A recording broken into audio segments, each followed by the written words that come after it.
Bonjour mes amis, mon nom c'est Solange Thibodeau, alias Solange Bonheur, et je suis l'auteur du livre de la COVID-19 à la dictature mondiale. Aujourd'hui, vendredi le 14 août 2026, je suis rendue au milieu de la page 286. Hier, je vous laissais en vous disant que l'OMS tente de manipuler la société pour changer nos convictions concernant une éventuelle vie sexuelle active chez les enfants. Tout pour ébranler nos certitudes acquises depuis des siècles. C'est pas depuis hier, là. Par les découvertes de la psychologie et de la physiologie infantile. Des réalités enseignées par des professionnels en la matière et par une sagesse du cœur éprouvée à travers le temps qui instruisent nos consciences. Quel discours tordu l'OMS et l'ONU s'efforcent-elles de nous faire avaler? Leur élucubration reste en travers de la gorge de plusieurs parents et adultes qui connaissent le moindrement les limites des enfants, notamment celles de l'immaturité intellectuelle, sexuelle et affective.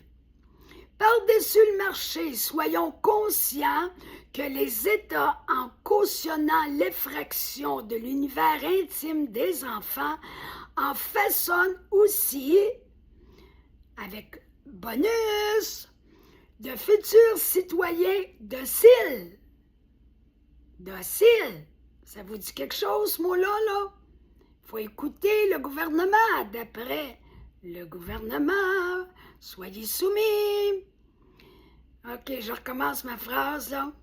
Par-dessus le marché, soyons conscients que les États, en cautionnant l'effraction de l'univers intime des enfants, en façonnent aussi de futurs citoyens dociles, en plus de les traumatiser. L'OMS et le FEM et les pays complices font donc d'une pierre deux coups. FEM, c'est le Forum économique mondial. Ils façonnent dès aujourd'hui des êtres au psychisme fragile, soumis à la dictature, vulnérables à la manipulation et fortement ébranlés dans leur vie sexuelle et affective, selon Ariane Bira, la spécialiste de l'enfance.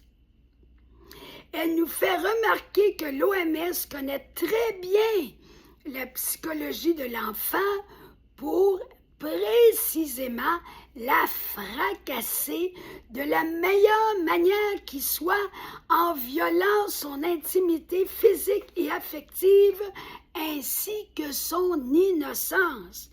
À ce sujet, le docteur Régis Bruno, je vous dirai c'est qui ce monsieur lundi dans la prochaine vidéo, le docteur Régis Bruno signe en 2020 le livre « Préserver l'innocence des enfants ».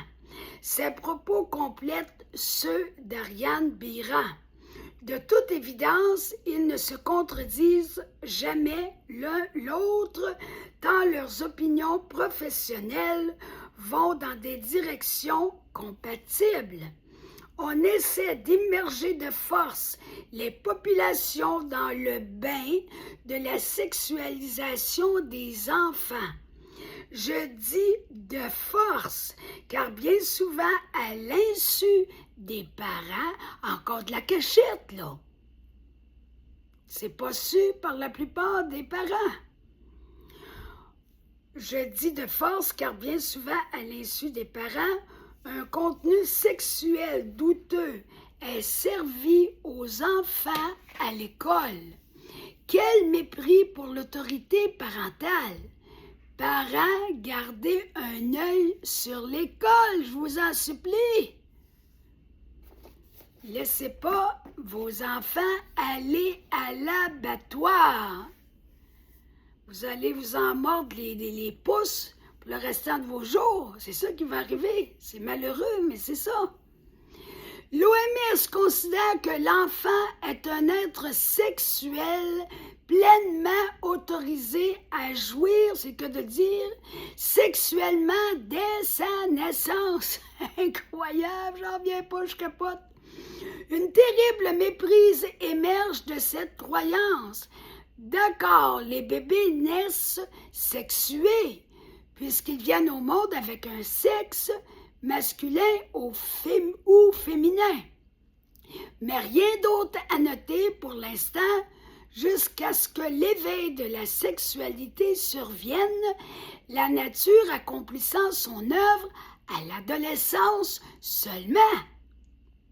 Car les bébés ne naissent pas sexualisés ni sexualisables, à ne pas confondre, car les bébés ne naissent, je viens de le dire, en fonction de leur capacité évolutive, ils doivent pouvoir, entre guillemets, supposément, trouver des partenaires sexuels. Ben oui, les petits amis, allez vous trouver des partenaires sexuels. Par conséquent, dans cette idéologie décrochée de la réalité, les nourrissons devraient recevoir, à partir d'1 an, des enseignements sur leur sexualité. Mais la psychologie du développement des enfants, est-ce qu'on en tient compte? Durant l'enfance, la sexualité est en latence. Elle dort jusqu'à l'heure prévue par la biologie interne de l'adolescent. On ne parle même pas d'enfant, on ne parle pas de bébé, on parle d'adolescent. Ce qui est avant l'adolescence, la sexualité n'a rien à voir là-dedans. Qui n'en est pas au courant à moins de manquer d'instruction ou de souffrir de déficience intellectuelle? La nature l'a voulu de cette manière depuis toujours. Merci, mon Dieu! Qui sommes-nous pour décider qu'il devra en être autrement à partir d'aujourd'hui? Dès sa naissance, le potentiel sexuel de l'enfant s'inscrit déjà à l'intérieur de lui, mais seulement en vue de l'avenir. Il n'a nullement besoin d'un adulte pour le stimuler. Son potentiel sexuel se développera par lui-même au moment propice, un temps programmé par la nature que nous ne pouvons pas devancer sans courir au-devant des difficultés. Voici donc où se situe la racine du problème, deux petits points, l'irrespect de la vie, du temps de maturation incontournable. Vouloir accélérer l'ordre du temps, c'est de la folie. Quand on y pense sérieusement, a-t-on besoin d'aider les bébés à développer leur potentiel de croissance physique afin qu'ils grandissent et grossissent?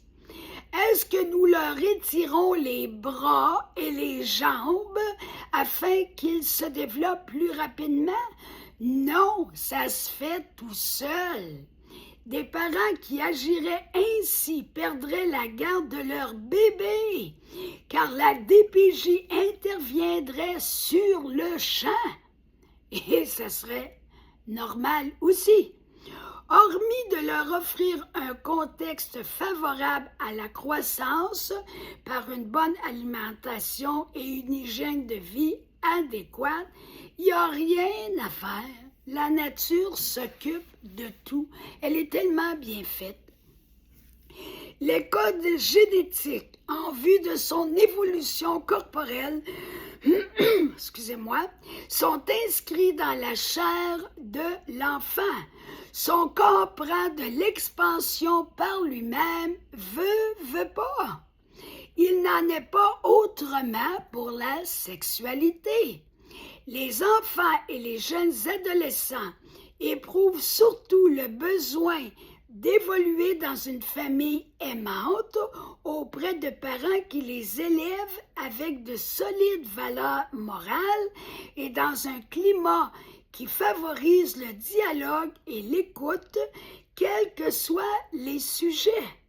Ainsi, ils acquéreront l'essentiel dans un contexte sain qui met l'accent, d'abord et avant tout, sur l'importance d'être responsables et consciencieux dans leur comportement relationnel, affectif et sexuel. Je m'arrête là-dessus pour aujourd'hui. Je vous encourage, dis-je, à liker ma vidéo, à la partager au maximum et à vous abonner à ma chaîne YouTube. Je vous invite également à aller vous procurer mon livre en format numérique gratuitement ou en format papier pour seulement 40 $ et c'est à la première publication de ma page Facebook que vous aurez toutes les informations nécessaires. Alors à bientôt!